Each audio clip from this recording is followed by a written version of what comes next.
Okay, so for this project in Studio One, we're going to create a new song and we're going to load some instruments into our song. So let me turn on my cursor.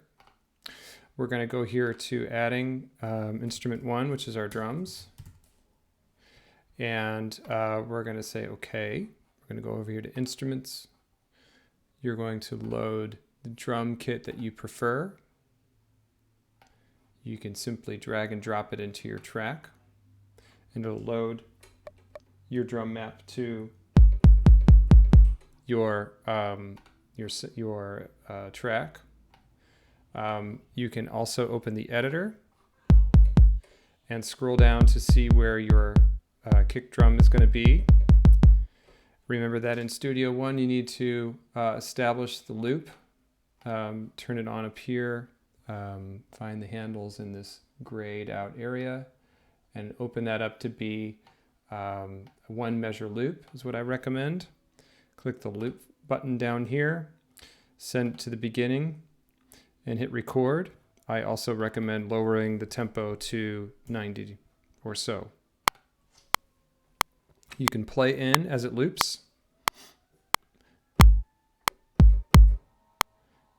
And remember, it's going to input quantize with the IQ button pressed.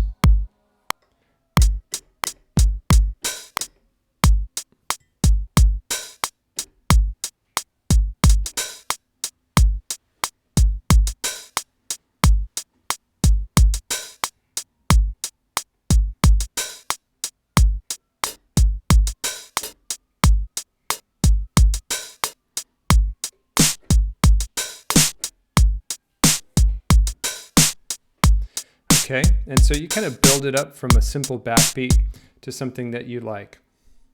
Next, we're going to add a, of course, and when you're done building your sequence, you can hit the D key on your keyboard to duplicate or loop your sequence. Next, we're going to add another track.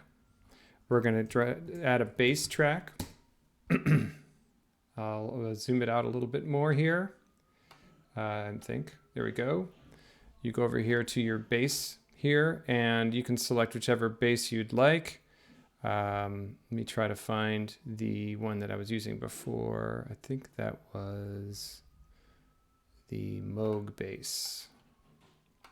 Throw it into your track. Right. So that sounds like your 70s Moog sound. We're going to go down here again to loop. And I'm going to change. Remember, our assignment is to create three loops of different sizes. And so I'm going to set my loop length to 2 measures for this. And I'm going to send it to the beginning, hit record.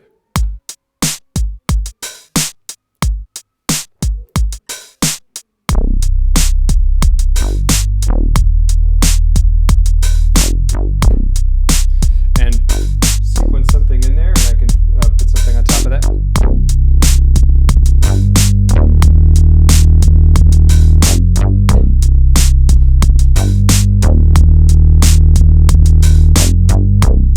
Okay, so I've got something in octaves here.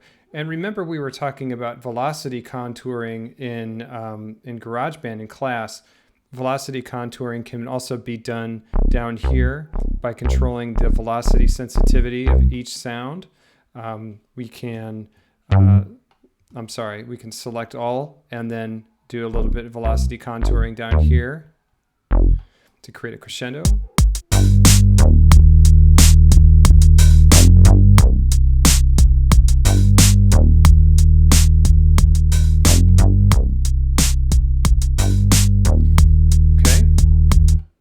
Next, we're going to add another loop down here. We're going to add a new track, and this is going to be our bells.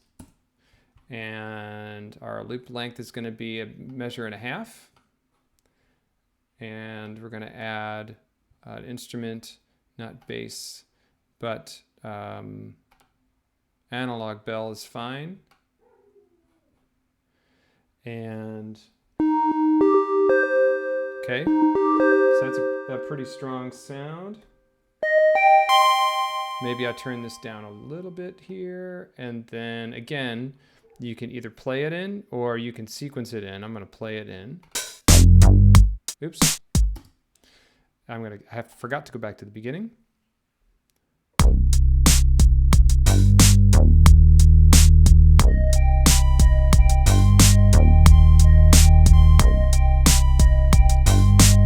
So as you can hear, I made a little mistake here. So I'm going to go over here and adjust by using the pointer tool. I was off by a half step, so I can go ahead and bring it up.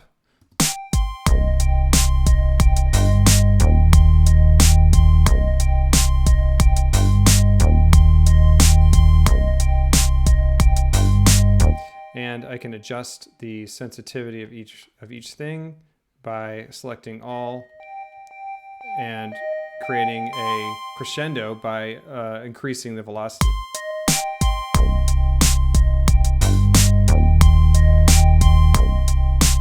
Right? And so once I get all this squared away, I can turn off my looping component here. I can zoom back out by dragging on the timeline and then duplicate by selecting a thing and then duplicating each region. Oops. Go back here to the beginning. I can select this region and duplicate it. I can select this region and duplicate that by pressing the D key. So apparently it is only allowing me to duplicate on the downbeats. So let me try to select this and then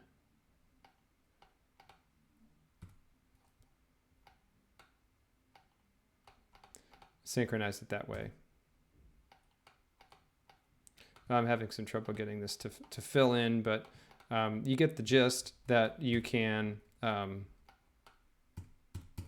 duplicate. And automation is in the same place. You press the A key and you can add or remove elements of your track to automate. A lot of times the filter, the cutoff frequency of the filter is the best one to automate. And you can go in here and automate that in your track. If you have any questions, just let me know about your questions and I can try to help.